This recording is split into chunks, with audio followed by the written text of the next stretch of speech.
Hello, my friend, and welcome to another episode of the Colorful Futures podcast. I'm your host, Leora Alvarez, and on this show, we talk about all things of intersectionality and careers. So today I want to tell you a little bit of a personal story about the time that I got fired. And maybe I should specify about a specific time that I got fired because I've been fired more than once.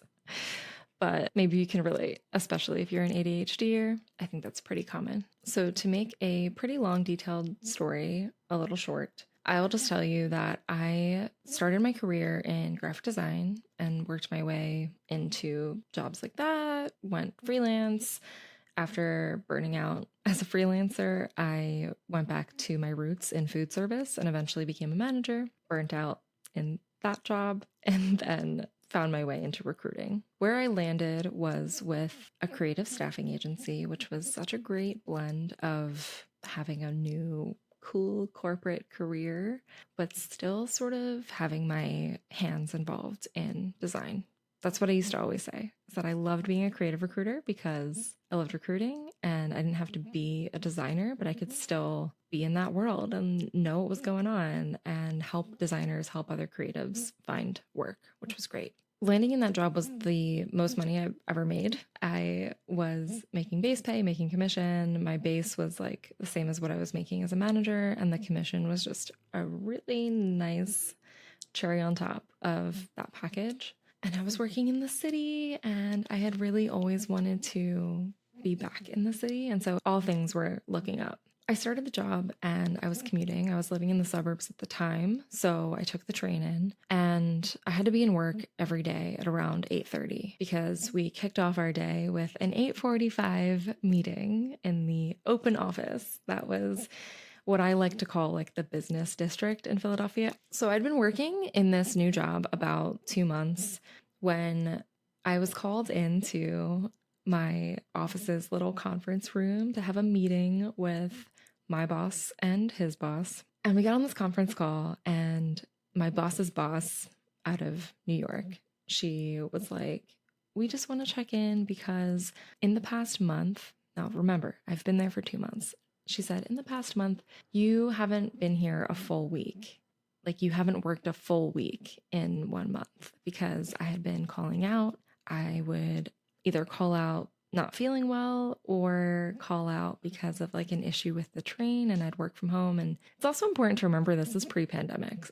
And the company I worked for did not have a remote work policy. It was like, maybe you can occasionally if there's an emergency or whatever, but there was no policy. They didn't really encourage it. Very much an in-office culture.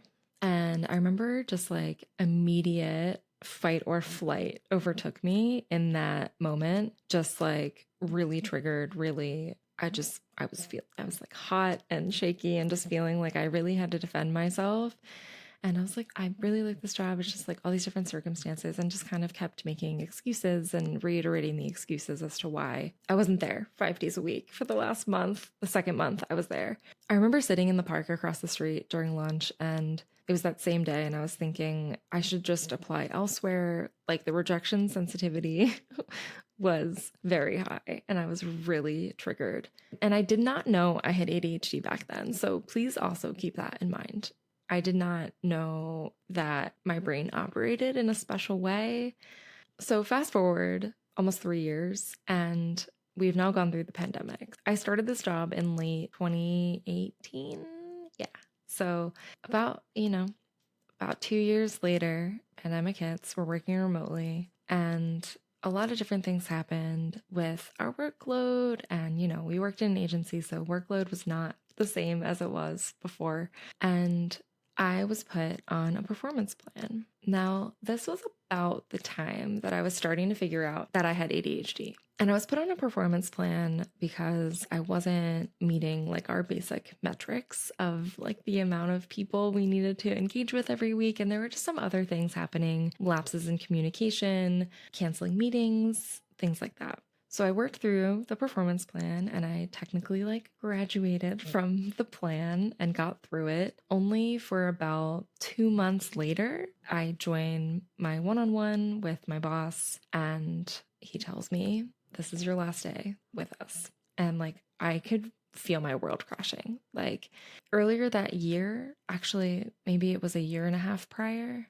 my wife had stopped working to cope with burnout. And because I had my recruiting job, my agency recruiting job, we made that decision and, whatever. So in this moment where I find out, oh, actually, even though you, quote, graduated from the performance plan, you're not performing to our standards. And this is your last day. And like literally, I remember in that second, I was like, I wish I could like rewind time and go back and do what I was supposed to do and like mask better and push through and like just do the job right. There have been so many times in my life where I'm like, I wish I could go back and do it again and do it better. I wish I could go back and do it the way that like other people needed me to. I wish I could work to the same level as other people. I wish I could, be as good as my coworker or whatever. Like even just as an example, one of the things that would happen at the agency was someone would reach out, maybe from another office even, and ask for a recommendation for a candidate for a specific job.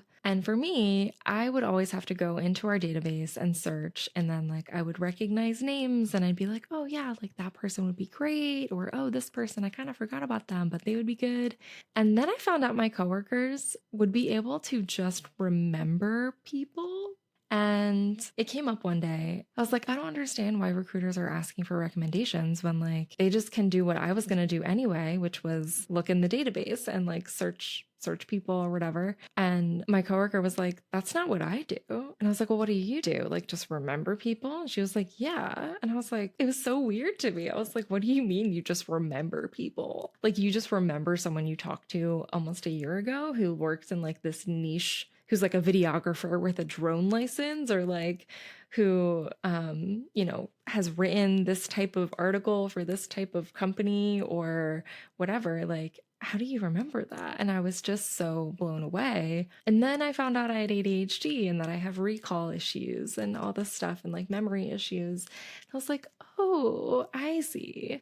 But anyway, I compared myself to people all the time. And so throughout my whole life, it was like, I wish I could be like that person. I wish I could just go back and like work harder, work longer, work better, get my shit together and actually like do the thing. And so all of these thoughts were going through my head when I found out it was the last day of work. And then also all the other repercussions, like, well, what are we going to do? I have 3 cats. I have a wife. We need to take care of our household. Like, what am I going to do when I am the sole income maker right now? As I've thought through this situation over the years, I've realized that there were so many things that could have been different. Mainly if I had known that I had ADHD, I think I would have been a lot better prepared to make that job work for me. In the grand scheme of things, the way that the job was structured, the way that the company culture was, when I look back, it wasn't the right job for me and I wasn't the right person for that job. And hearing, the question in the moment of like, is this the right job for you? When I feel like I had just finally gotten out of food service. I finally got out of being a manager. I finally got out of like being underpaid for my work and having this really unsustainable schedule. And I was only there for 2 months and I was finally felt like I actually had a career and was like stable after like years and decades of feeling like I wasn't getting anywhere. I'm like literally about to cry just thinking about this. Like, after spending years and decades of struggling and not being given chances and knowing that I am like more than qualified for leadership positions, to be promoted, to get raises, to be given more responsibility if like only someone would give me a fucking chance. And I felt like that my first recruiting job was that chance. I'm realizing now that this is still affecting me, even though that was like 6 years ago. And like, I'm still affected by it because it really was this pivotal moment. Getting that job was huge for me. And to hear 2 months in, is this the right job for you, was real fucking triggering because I was like, well, if this isn't, then like what the fuck is? Like I finally found a place that gave me a chance that like can utilize all my skills through this weird mixture of backgrounds, like my design work and my management experience. And now this might not even be it. Like what? And I think I just masked even harder after that. But again, the pandemic hit, I figured out I had ADHD, and then I was fired. I took 2 months off. Well, I didn't take 2 months off. It took me 2 months to find a job after like applying and stuff. I realized that that was so pivotal. I needed that 2 months to just like not worry about anything. I was on unemployment, playing video games with my wife, and it was just very relaxing and like it just recharged me. And in hindsight, I was like, I kind of needed that. I kind of needed that break. If I look back now, I can see that there were signs that I was burnt out. There were signs that it wasn't the right job for me. But there are also things that I think if they were different, if I had maybe had awareness of the way my brain worked, if I knew more of what to ask for in terms of accommodations, what supports I needed, then it could have been a completely different outcome for me. And so I want to talk about that a little bit today and share that with you because maybe it can help you realize that something is not in alignment, something isn't sustainable for you, because really that job was not sustainable for me the way that it was. And also maybe it'll give you some ideas of things that you could ask for, because truly, even when I knew that I had ADHD, that I have it, and I was trying to file for accommodations, or I did file for accommodations, there were so many other things I could have asked for that I didn't even know could be supportive. So some of the signs I noticed of feeling burnt out in that job were just overall mental exhaustion. I would come home and I would drink a lot, I'd smoke a lot, I would not really want to have plans on the weekend because I felt like I had to do so much during the week that I now know was masking, but I also was commuting by train. So I'd wake up early, I would leave and, get the 7:30 train into the city to make the 8:45 meeting. I'd be done at 5, but sometimes 5:30. And then I'd have to take the train back home and like have dinner. And then by the time all that's done, I'm like, all right, well, I guess I gotta go to bed and do this all again tomorrow. And so I never wanted to make plans. I didn't really have energy to keep up with people or talk to my friends, family, whatever. And I would find excuses to work from home. And again, like this company did not have a work from home policy. So I had to figure it out. Like if the train was running super late or there was an issue, I would be like, oh, I got to work from home. Or I would have to call in sick. But mental health days weren't really a thing then. And so I'd have to make up some sickness and it was consistent. I would also be canceling meetings. Like we had to have interviews and calls with people and I would cancel them all the time. Things were just slipping through the cracks. My boss would get emails. My coworkers would get emails when like someone didn't have a good experience with me. They would reach out to another person on my team and it just like didn't feel good. And this isn't the kind of person that I wanted to be. But some of the things that I now realize were not conducive to my mental health were the early start time and the early meeting, because even when we were remote, that was tough to make. Like my mornings always felt rushed.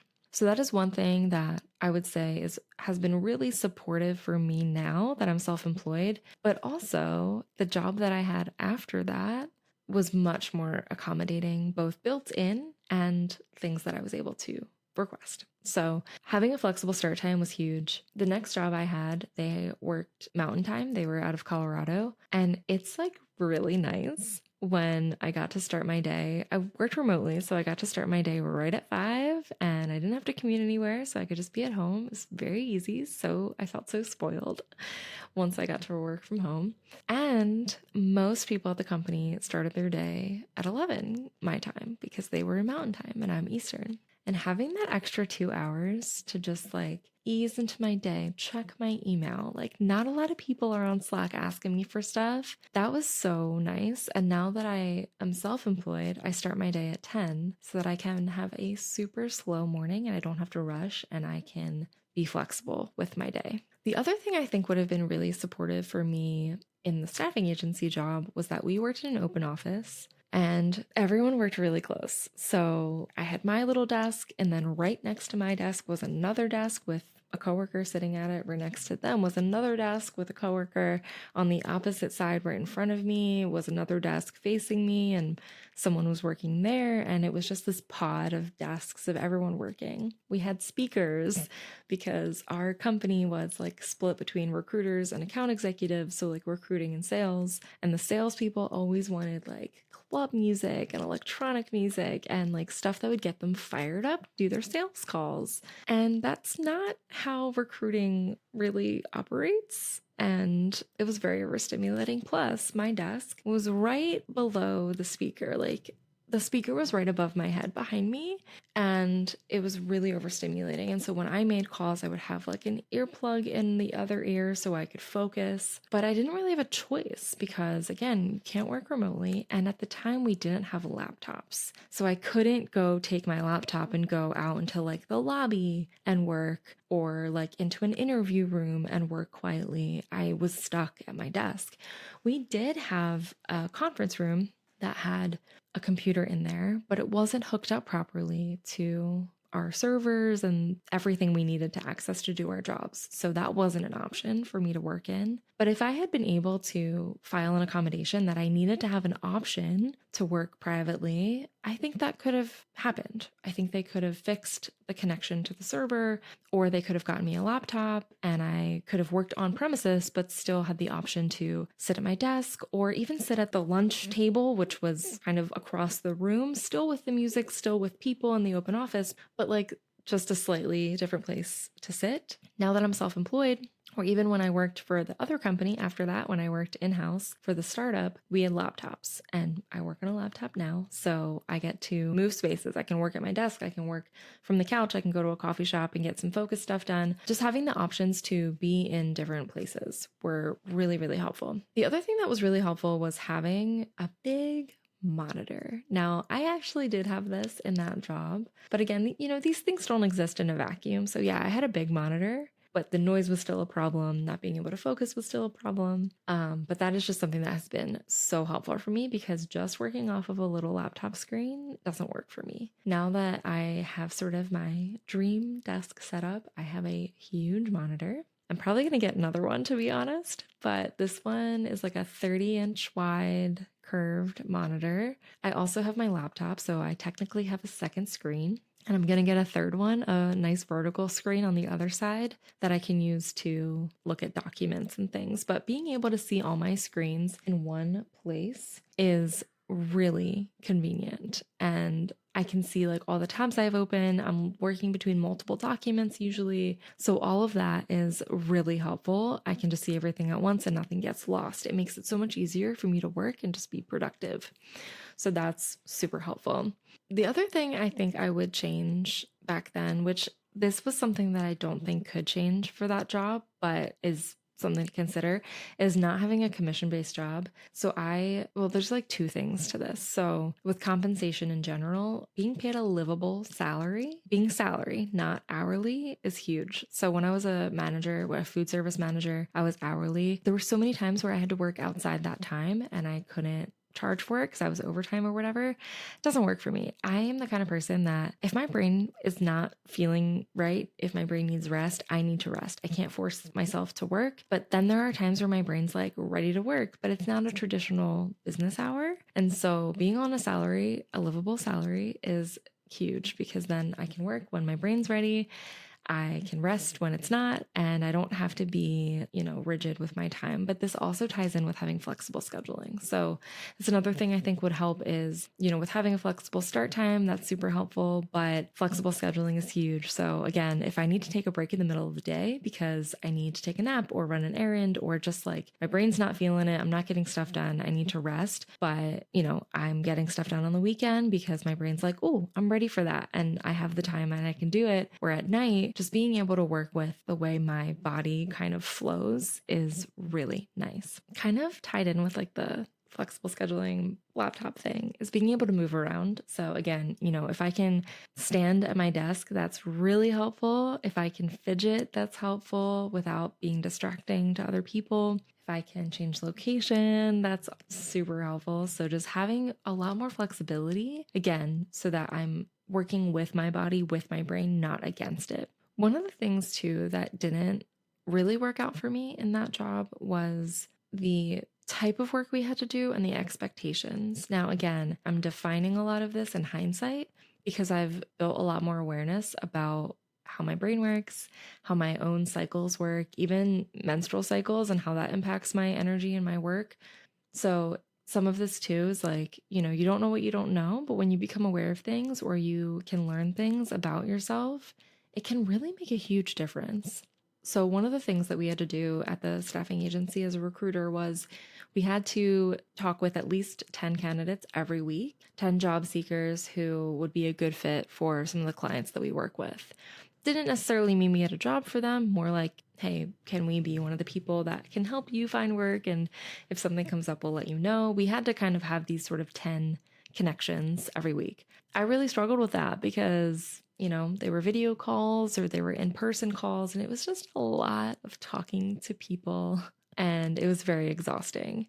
Now, it was an average of 10 a week, but if you did 20 one week, you could do none the next, as long as you kind of ended the month with a good average. And I remember like early pandemic days, it was like right before shutdown, they were toying with remote work options. And actually, I'm remembering now that I was trying to get approval to work remotely twice a month, which is such a joke, honestly, twice a month. And they only let me do that if I got my interview numbers up. So I did. And then I finally qualified to work from home one day, and I worked from home. And it was also happened to be lined up with like a high energy day of my month. And I did 18 interviews in one day. Not just 1 week, one day. Like if I had the knowledge of all my natural cycles and when my energy like dips and rises, I probably could have handled the interview load because I would know to plan my interviews around my peak energy. With all of that awareness, though, I should say, even with all of that lack of awareness, there was a lot of shame because when I've had these conversations, performance related conversations, when I'm put on a performance plan, when I'm told I'm getting fired and I like don't really know how I could have done better, even though I have this deep desire to, when you don't know that your brain works a certain way, it is so easy to think negatively of yourself. And the shame just builds and builds and builds. And that is the worst part, honestly. There's a lot of regret and there's a lot of shame surrounding that. But I wish that I'd known then what I know now, because even if the circumstances were the same, even if it still wouldn't have worked out, even if I still was fired, I feel like I could have separated myself from it a bit more and not taken it so personally, and at least not have blamed myself as much for things that really weren't set up for my success. Yeah, my boss was great. He was like one of the best bosses I've ever had. And I think he really tried to support me as best as he could.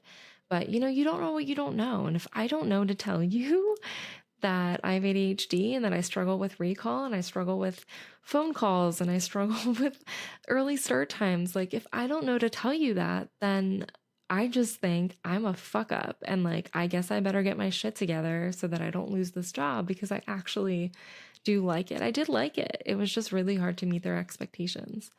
So this is just me sharing this story with you to just tell you that if you've been fired, if you've been put on a performance improvement plan, a PIP, if you've struggled to keep up with the demands and the requirements of a job, it's not inherently your fault. It's not necessarily something that we can control. A lot of these systems are really broken. A lot of companies are not friendly to neurodivergent people. A lot of companies aren't friendly to introverts, even. And they just are very ignorant, whether by choice or accidentally, to being neuro-inclusive. And also, if you aren't aware of how your brain works, if you are not even closely familiar with neurodivergent traits, or that you might not work the same as everyone else, these systems aren't made for you in mind. If you don't know that, then it's so easy to blame yourself. It's so easy to get burnt out with the masking and just everything and just trying to survive and get through. That's why I love talking about this, and I love talking with other people who maybe even suspect that they might be an ADHDer, because once I get talking with them and I share my experience and I share the things that I realized were part of that disorder, because it really can be so disabling having ADHD and like having it be mismanaged. Because it's not just about medicating ADHD. Like, yeah, medication can really help, but it's about managing it, whether that's through accommodations or therapy or medication or all of the above. But being able to say, yeah, this is how my brain works. This is what I struggle with. This is the kind of support and accommodations I need. It's so empowering. And I know that there are so many people who slip under the radar who have no idea that this is how their brain works. And if they did, it would just change their life. It would help improve their depression. It would help improve their outlook of themselves, improve their anxiety, improve their quality of life, because it's a thing you can actually do something about. You can support yourself. You can put accommodations in place. You can ask for help. You can hear a question like, is this the job for you? And be like, wait, is this the job for me? And oh, maybe it isn't the job for me, but can we include some accommodations, some supports so I can actually succeed in this job? I can actually feel like this job is sustainable for me and I'm not just going to quit or be fired within a year or 2 or 3 and then have to start over again and repeat this whole process. Because sometimes, you could want a job, but they can't accommodate you and they can't implement supports. And whether they literally can't, and it's true that, they just really can't do it. It's not possible, or they just won't because of, our culture is in person and blah, blah, blah, all these fake excuses. But at least you know what to ask for, you know what you need, you know how to ask. And if they can't provide that for you, then you deserve better and you can go elsewhere. So I hope that you took something away from this episode. If you learned something new, if you resonated with it, if you feel like I'm speaking your language, if I'm taking thoughts right out of your brain, please tell me.